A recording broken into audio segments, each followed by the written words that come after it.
ঐতিহাসিক জুলাই সনদে স্বাক্ষর করতে যাচ্ছে জাতীয় নাগরিক পার্টি এনসিপি।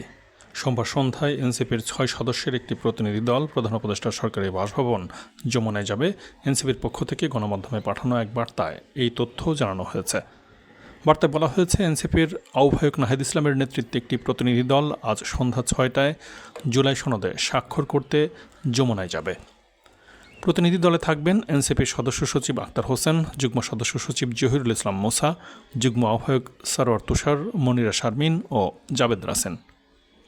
উল্লেখ্য, গত বছরের 17 অক্টোবর জাতীয় সংসদের দক্ষিণ প্লাজায় অন্তর্বর্তী সরকারের প্রধান উপদেষ্টা ডক্টর মোহাম্মদ ইউনুস এবং 25টি রাজনৈতিক দলের নেতারা জুলাই জাতীয় সনদে স্বাক্ষর করেন।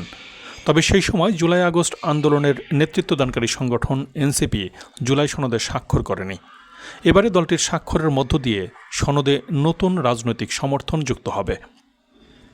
এবারে স্বাক্ষর করার কারণ হিসেবে যুগ্ম আহ্বায়ক মনিরা শারমিন গণমাধ্যমকে জানিয়েছেন, অক্টোবরে এই সনদ স্বাক্ষরের সময় এর আইনি ভিত্তি এবং বাস্তবায়ন পদ্ধতির বিষয়টি নিশ্চিত ছিল না, কিন্তু গণভোট হয়ে যাওয়ায় সেখানে হ্যাঁ বিজয়ী হওয়ায় সংস্কারের আইনি ভিত্তি নিশ্চিত হয়েছে।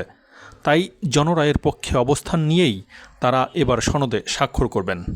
এতে তাদের 6 জন এমপির লিগ্যাল অথরিটি থাকবে এবং ভবিষ্যতে কেউ সংস্কার বিরোধী কিছু করলে তারা তাদের বিরুদ্ধে আইনের আওতায় লড়তে পারবেন।